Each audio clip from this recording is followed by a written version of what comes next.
just to give you a sneak peek at some of the jewels that we'll be going through.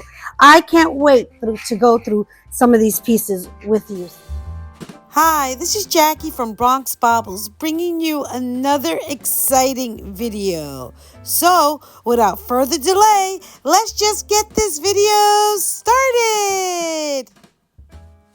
So let me start with this amazing, beautiful, incredibly stunning set.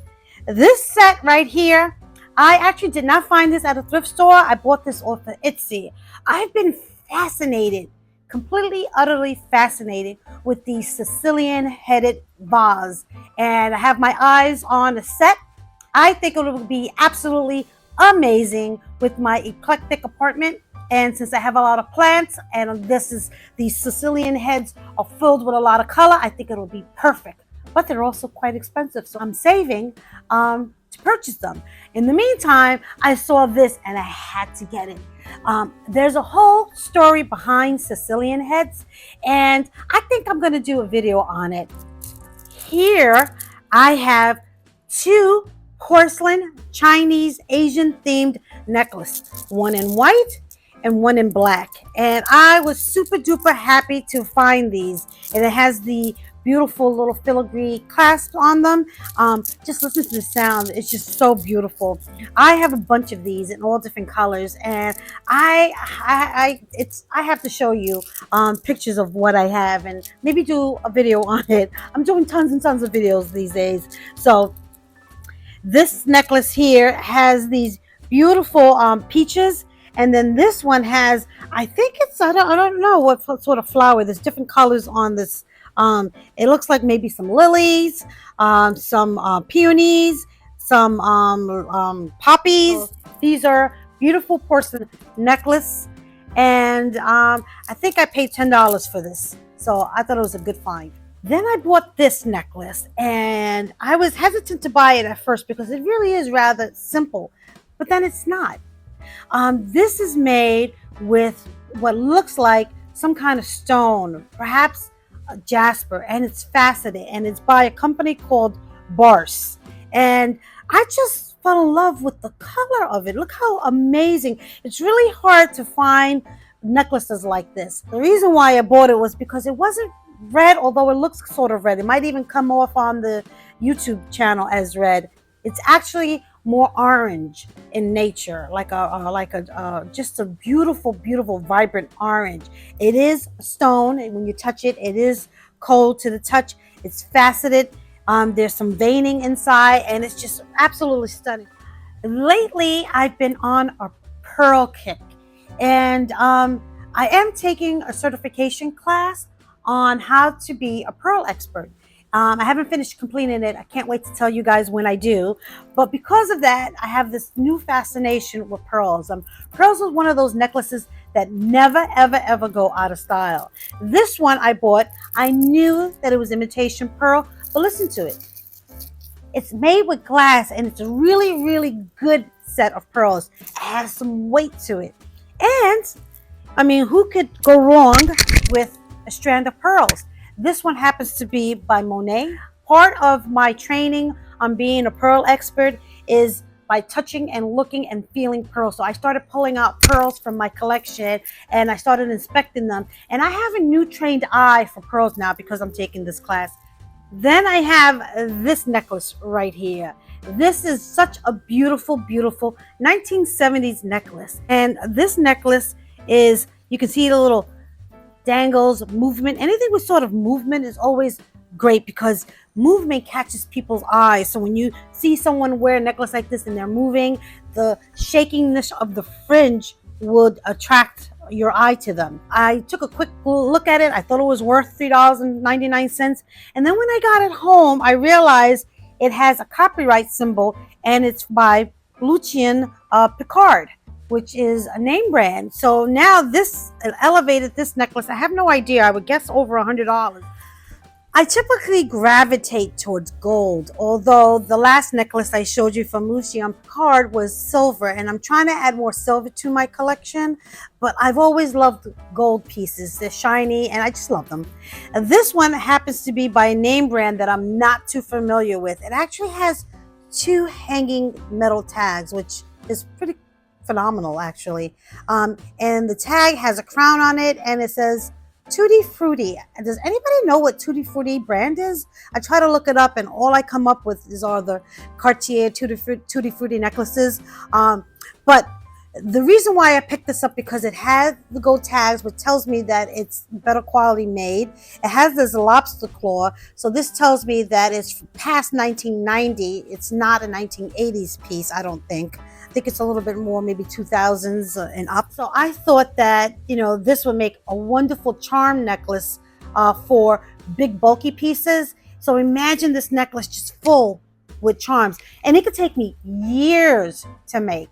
Let me show you an example of a charm necklace that I made. So check this necklace out. I've been assembling this necklace for quite some time. This necklace happens to have like earrings. This is a pendant. This belonged to an earring. Some of these charms are gold. This happens to be an ebony charm with a panda face on it.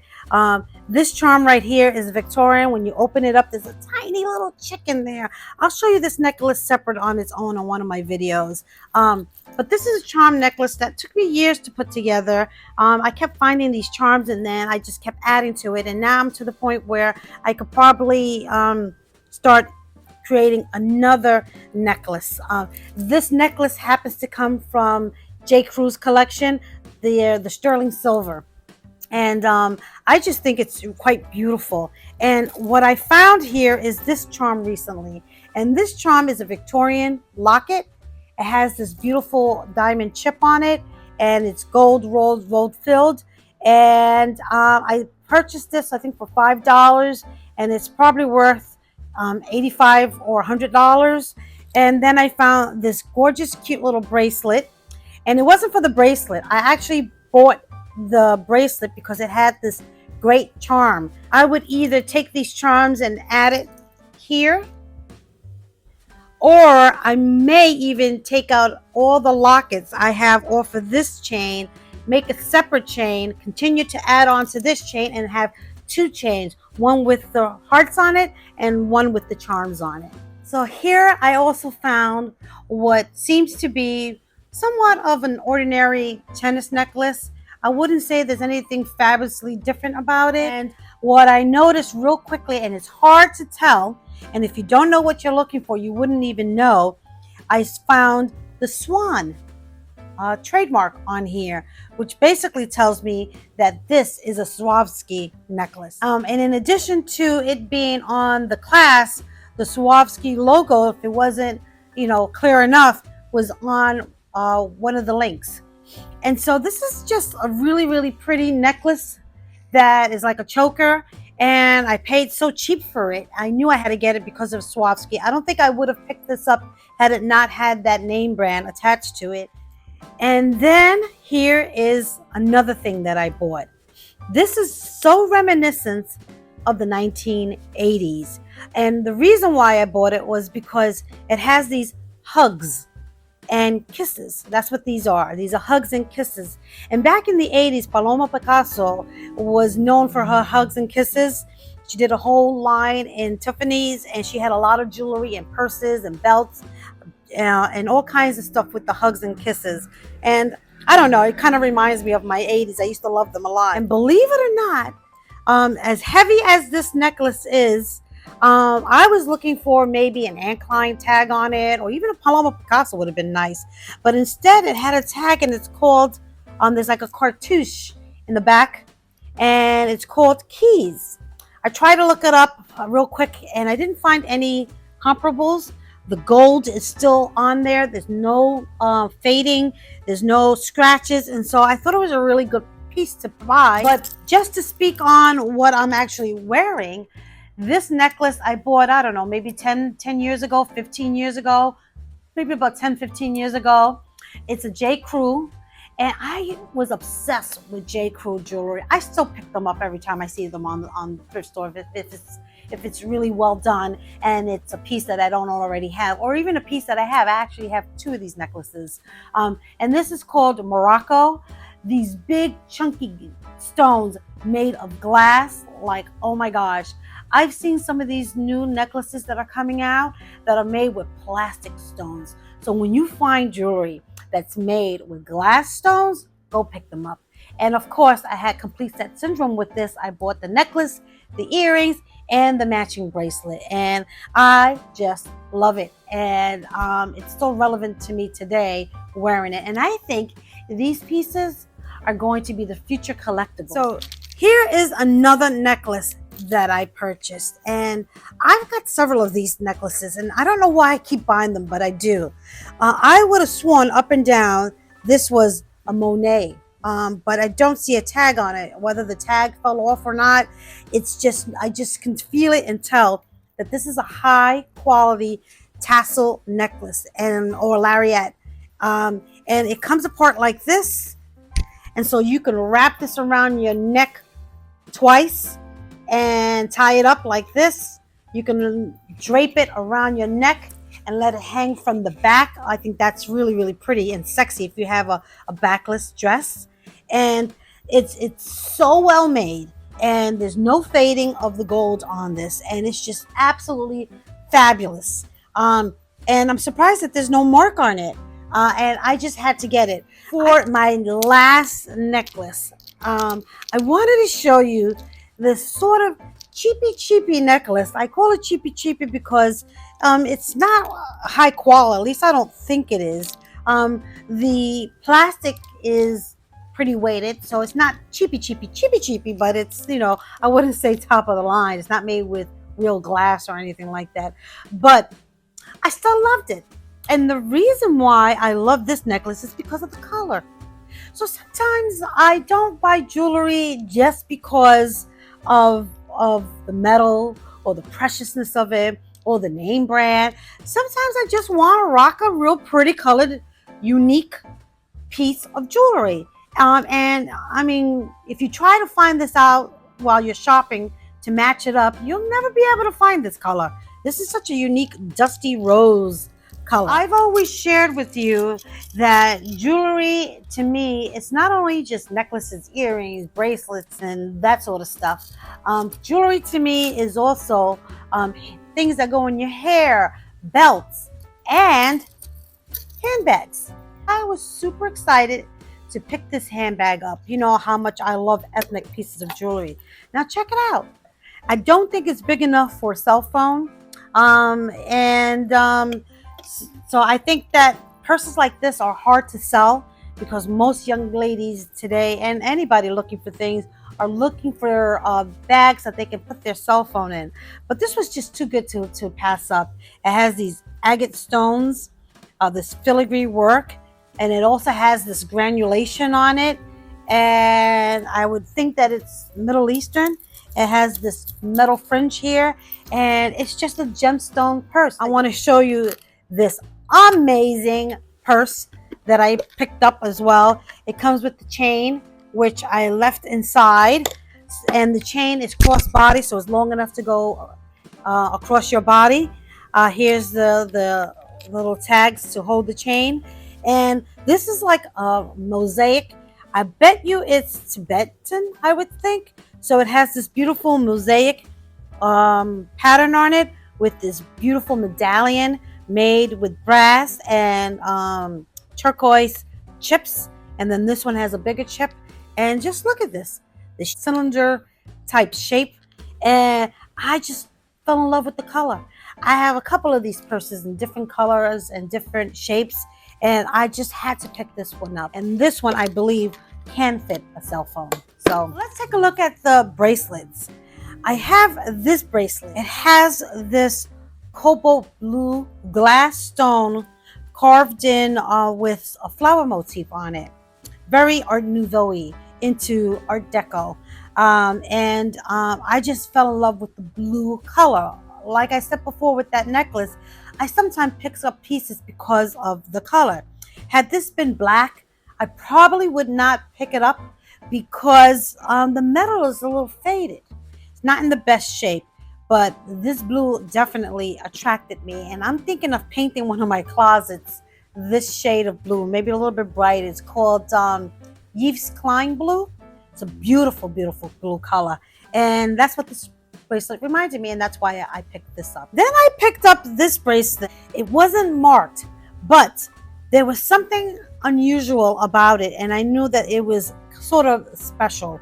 It has these beautiful, I think these are glass imitation turquoise stones. It has this zigzaggy motif to it with little tiny little diamond chips.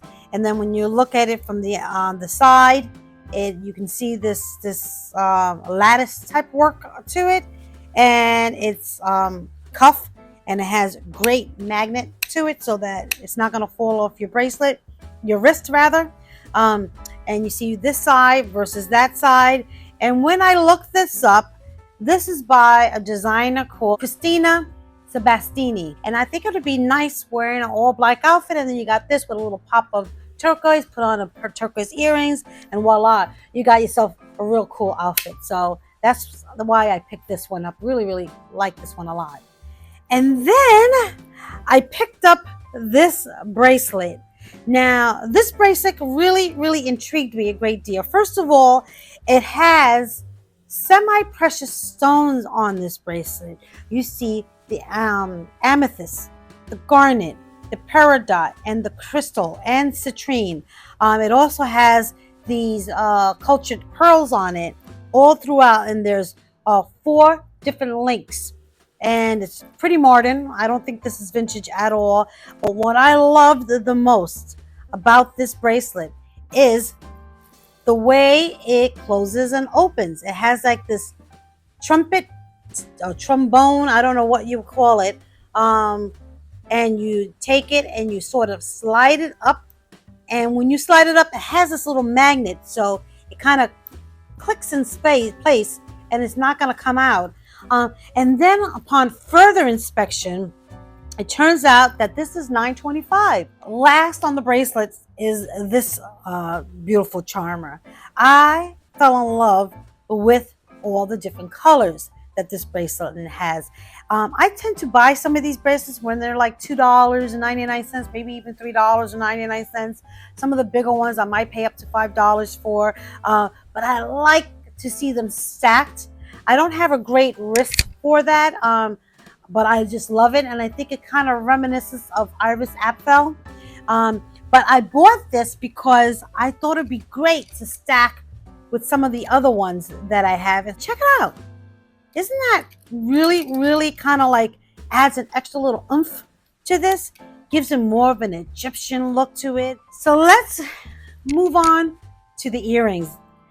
I bought this earrings and they're clip-ons, and clip-ons are having like a resurgence lately. I don't know what it is, but I started even wearing clip-on earrings, and I haven't worn clip-on earrings since the 80s. But the reason why I picked these up is because I felt the crystals were really, really brilliant. I hope you can see the sparkle on it. These are prong set, and there's no name brand on it, and it's easy to wear these. I also felt the construction was real interesting because these little prong set rhinestone crystals are wired into this piece, and I can imagine the work that it took to wire them in there, really a la Miriam Haskell style. Then I purchased this earrings, and I just love, love, love these moondrop earrings. They look like dewdrops. They look like little raindrops. I mean, I can just go on and on and on and describe them. They even look like those. I'm obsessed with this necklace that I one day I'm going to add to my collection, and it's called Pools of Light. Check that out. It's they are beautiful quartz crystal necklaces made in the Art Deco. Well, I think it was Art Nouveau into the Art Deco. But that's what this reminded me of. And this is probably from the 1980s, and it still comes with this tag. And I think I uppaid for this. It was, I think, $14.99. You know, like I said, these prices are getting ridiculous. But I paid half price, so I think I paid $7.50. And that's a lot of money for earrings like this. But I still think they're worth it. I just love the dewdrops on them. It's just really, really stunning piece.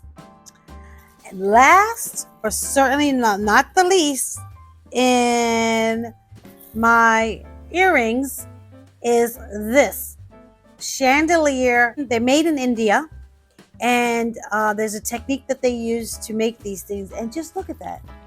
Look at that. It just adds a really, I mean, you see somebody down the streets, walking with these earrings on, they're going to command attention. Um, but they're super duper lightweight, so they're not going to pull on your ears.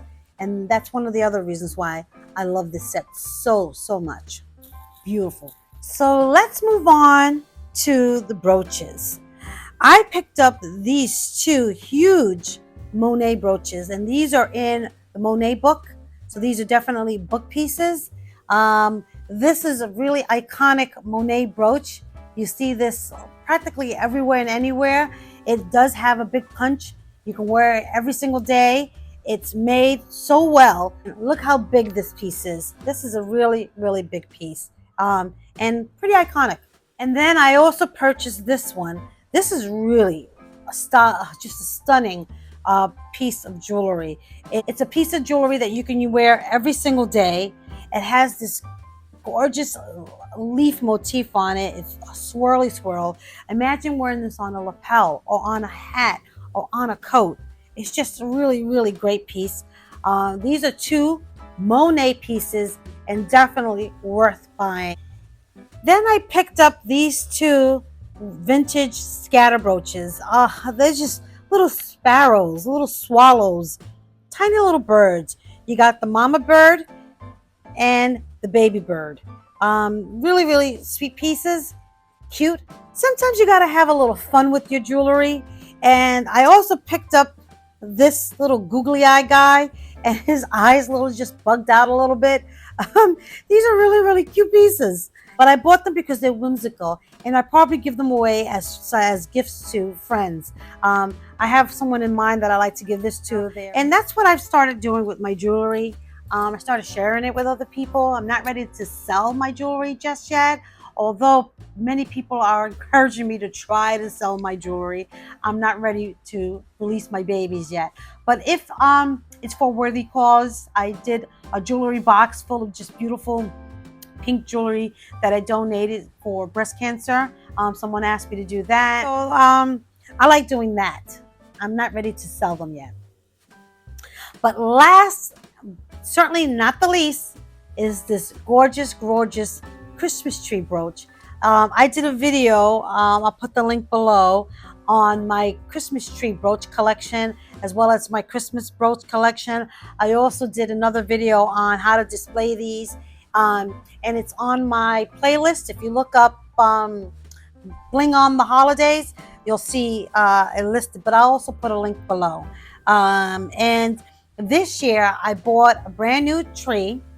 It's a pink tree, and my idea is to put all my brooches on this tree as ornaments, and so I'm going to be working on that. Each and every one of these stones are prong set, so that tells you that it's a decent quality.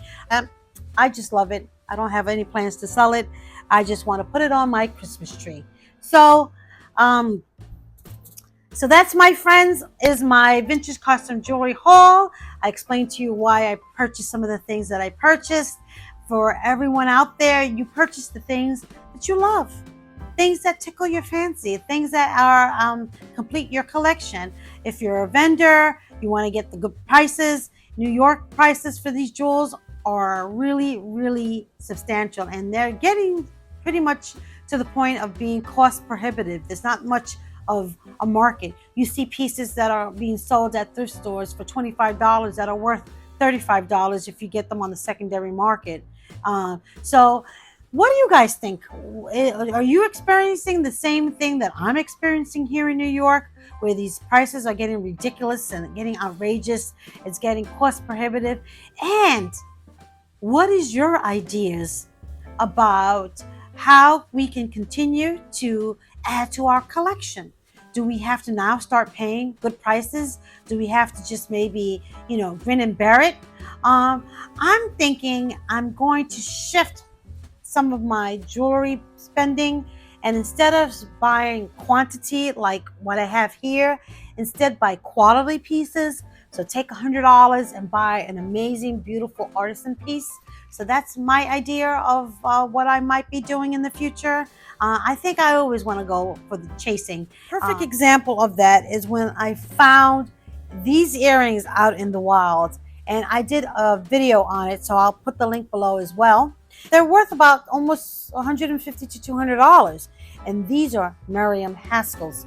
So every time I give up on looking for these treasures in the wild, I find pieces like this, and it just piques my interest, and it tells me, don't give up. They're out there.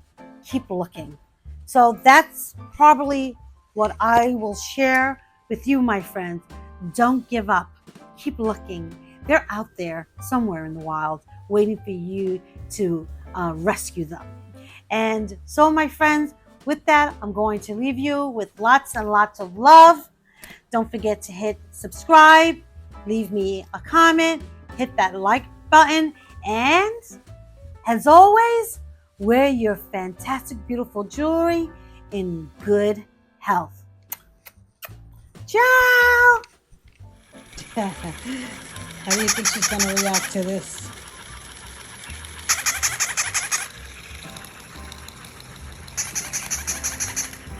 There's your baby. Where's your mommy?